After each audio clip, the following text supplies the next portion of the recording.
क्योंकि जल और जंगल और जमीन की रक्षा करता है आदिवासी, और आदिवासियों के साथ सरकार खिलवाड़ कर रही है।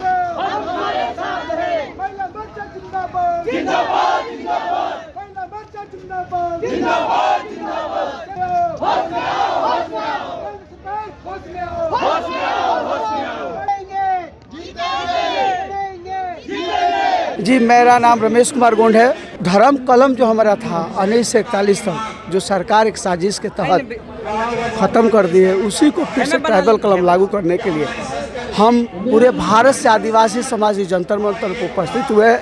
ये मेरी दूसरी बार हमारे जंतर मंतर पर हमारे आए हैं, और जब तक ले हमारी सरकार हमारी ये मांग पूरी नहीं करती है, तब तक हम इस जंतर मंतर पर धरना प्रदर्शन देते रहेंगे, क्योंकि जल और जंगल और ज़मीन की रक्षा करता है आदिवासी, और आदिवासियों के साथ सरकार खिलवाड़ कर रही है।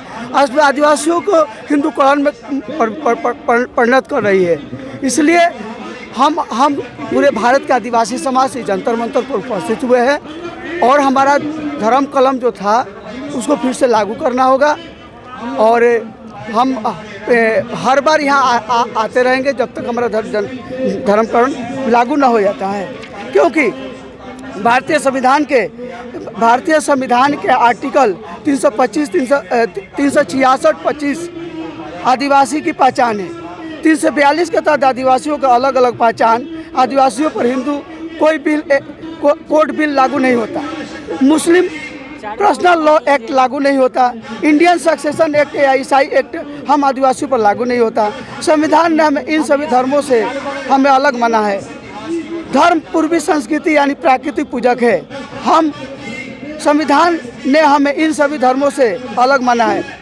धर्म पूर्वी संस्कृति यानी प्राकृतिक पूजक है। 1947 से पूर्व हमारी जो जनगणना होती थी, वह जनगणना प्राकृतिक पूजक मानक के रूप में होती थी।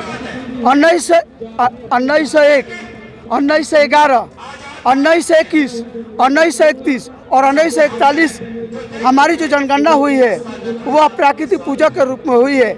आर्टिकल 13(3) क के तहत विधि के बल रखने वाली रूढ़िगत प्रथा को कस्टम लॉ लागू है। इसलिए सरकार जो हमारी धर्म कलम जो एक्ट था, जो 1941 तक था, सरकार फिर से हमारे धर्म कलम कोड को लागू करे, क्योंकि जल और जंगल जमीन की रक्षा करता है आदिवासियों के साथ सरकार ये खिलवाड़ कर रही है, और हिंदूकरण में हमारे समाज को विलुप्त कर रही है। इसलिए हमारे पूरे भारत के आदिवासी समाज इस जंतर मंतर पर उपस्थित हुए हैं, क्योंकि जय जोहार का नारा है, भारत देश हमारा है। जय जोहार का नारा है, भारत देश हमारा है। पूरे भारत में हर कोने कोने में हम सब आदिवासी लोग हैं। पहले से तो आप सता ही रहे हैं, अभी आप सता रहे हैं। आखिर ऐसा कब तक चलेगा? जितने भी हमारे आदिवासी भाई लोगों को हक कहाँ मिल रहा है? ना स्वास्थ्य, शिक्षा, सुरक्षा, कोई भी नहीं। अगर कोई भी दे रहे हैं, सिर्फ लिखित में दे रहे हैं, एकदम गलत बात है। हम लोगों को ना स्वास्थ्य मिल रहा है, ना शिक्षा, ना सुरक्षा।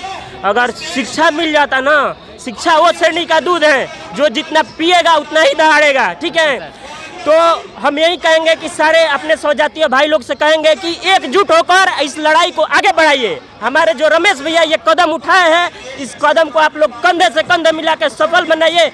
तब देखिए ये जो SC ST जो कॉलम क्यों नहीं लागू करेंगे। जब लागू आप नहीं करेंगे तो हमको मौका दीजिए, और आपको दिखा देंगे, मात्र 100 दिन में दिखा देंगे कि आदिवासी की पहचान क्या है, कहाँ से है, और वो कितना आगे हद तक जा सकते हैं। सिर्फ आप हमको सपोर्ट कीजिए, सिर्फ 100 दिन दीजिए। 100 दिन आप हमको दीजिए, या केंद्र में दीजिए या राज्य में दे दीजिए। हम माननीय नीतीश कुमार जी से बोल रहे हैं, माननीय हमारे प्रधानमंत्री नरेंद्र मोदी से बोल रहे हैं, सिर्फ 100 दिन दे दीजिए हमको। और फिर देखिए, हम भारत का नक्शा ना बदल दे तो फिर यही जंतर मंतर पे बोल रहे हैं, हमको फांसी लटका दीजिएगा। और ये बलिदान हम देने में सबसे आगे हैं। अगर बलिदान देकर नहीं, अगर आप आदिवासी लोगों को आप कॉलम लागू कीजिएगा तो सबसे बलिदान हमारा होगा, कन्हैया कुमार का होगा, और सिवान जिले के रघुनाथपुर क्षेत्र के पहला वो आदिवासी लड़का होगा जो अपने स्वजाति भाई लोगों के लिए, अपने इस भारत देश के लिए, अपने इस कॉलम को लागू करने के लिए सबसे पहले फांसी पर झूलने के लिए हम तैयार हैं। वो भी हंसते हुए हंसते, सारे एक तीर एक कमान। आदिवासी